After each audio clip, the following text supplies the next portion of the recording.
बृहस्पति देव की कथा। प्राचीन काल में एक ब्राह्मण था। वह बहुत ही निर्धन था। उसकी कोई संतान नहीं थी। उसकी स्त्री बहुत मलिनता के साथ रहती थी। वह स्नान न करती, किसी देवता का पूजन न करती। इससे ब्राह्मण देवता बड़े दुखी थे। बेचारे बहुत कुछ कहते थे, किंतु उसका कुछ परिणाम न निकला। भगवान की कृपा से ब्राह्मण की स्त्री के कन्या रूपी रत्न पैदा हुआ। कन्या बड़ी होने पर प्रातः स्नान करके विष्णु भगवान का जाप व बृहस्पतिवार का व्रत करने लगी। अपने पूजन पाठ को समाप्त करके स्कूल जाती तो अपनी मुट्ठी में जौ भर कर ले जाती और पाठशाला के मार्ग में ढोलती जाती। तब ये जौ स्वर्ण के हो जाती। लौटते समय उनको बीनकर घर को ले आती थी। एक दिन वह बालिका सूप में उस सोने के जौ को फटकर साफ कर रही थी कि उसके पिता ने देख लिया और कहा, हे बेटी, सोने के जौ के लिए सोने का सूप होना चाहिए। दूसरे दिन बृहस्पतिवार था। इस कन्या ने व्रत रखा और बृहस्पति देव से प्रार्थना करके कहा, मैंने आपकी पूजा सच्चे मन से की हो तो मेरे लिए सोने का सूप दे दो। बृहस्पति देव ने उसकी प्रार्थना स्वीकार कर ली। रोजाना की तरह वह कन्या जौ फैलाती हुई जाने लगी। जब लौटकर जौ बीन रही थी तो बृहस्पति देव की कृपा से सोने का सूप मिला। उसे वह घर ले आई और उसमें जौ साफ करने लगी, परंतु उसकी माँ का वही ढंग रहा।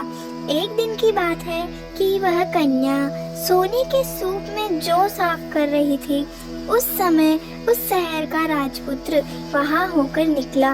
इस कन्या के रूप और कार्यों को देखकर मोहित हो गया तथा अपने घर आकर भोजन तथा जल त्याग कर उदास होकर लेट गया। जब राजा को इस बात का पता लगा तो वह अपने प्रधानमंत्री के साथ उसके पास गए और बोले, हे बेटा, तुम्हें किस बात का कष्ट है? किसी ने तुम्हारा अपमान या कोई कारण हो तो कहो, मैं वही करूँगा जिससे तुम्हें प्रसन्नता हो। अपने पिता की राजकुमार ने बातें सुनी तो वह बोला, मुझे आपकी कृपा से किसी बात का दुख नहीं है। किसी ने मेरा अपमान नहीं किया है, परंतु मैं उस लड़की से विवाह करना चाहता हूँ जो सोने के सूप में जौ साफ कर रही थी।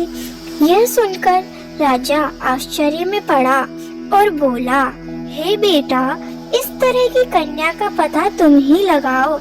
मैं उसके साथ तेरा विवाह अवश्य ही करवा दूंगा।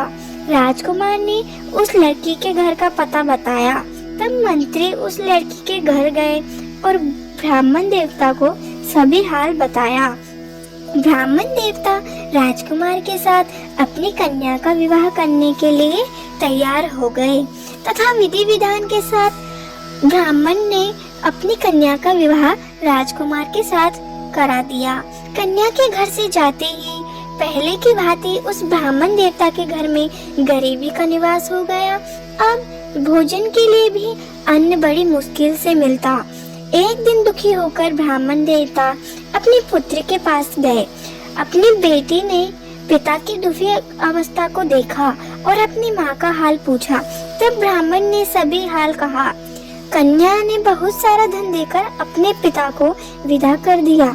इस तरह ब्राह्मण का कुछ समय सुखपूर्वक व्यतीत हुआ। कुछ दिन बाद वही हाल होगा। ब्राह्मण देवता फिर अपनी कन्या के यहाँ गया और सारा हाल कहा तो लड़की बोली, हे पिताश्री, आप माताश्री को यहाँ लिवा लाओ। मैं उन्हें विधि बता दूंगी जिससे आपकी गरीबी दूर हो जाएगी। वह ब्राह्मण देवता अपनी स्त्री को अपने साथ लेकर पहुँचे तो अपनी माँ को समझाने लगी, माँ, तुम प्रातः काल प्रथम स्नादि करके विष्णु भगवान का पूजन करो तो सब दरिद्रता दूर हो जाएगी। परंतु उसकी माँ ने एक भी बात नहीं मानी और प्रातः काल उठकर अपनी पुत्री के बच्चों की धन को खा लिया। इससे उसकी पुत्री को बहुत गुस्सा आया और एक रात को कोठरी से सभी सामान निकालकर अपनी माँ को उसमें बंद कर दिया। प्रातःकाल उसे निकाला तथा स्नादि करा के पाठ करवाया तो उसकी माँ की बुद्धि ठीक हो गई और फिर प्रत्येक बृहस्पतिवार को व्रत रखने लगी। इस व्रत के प्रभाव से उसके माँ बाप बहुत ही धनवान और पुत्रवान हो गए और बृहस्पति जी के प्रभाव से इस लोक के सुख भोग कर स्वर्ग को प्राप्त हुए। हे मित्रों, इसीलिए बोलिए बृहस्पति देव की जय, विष्णु भगवान की जय।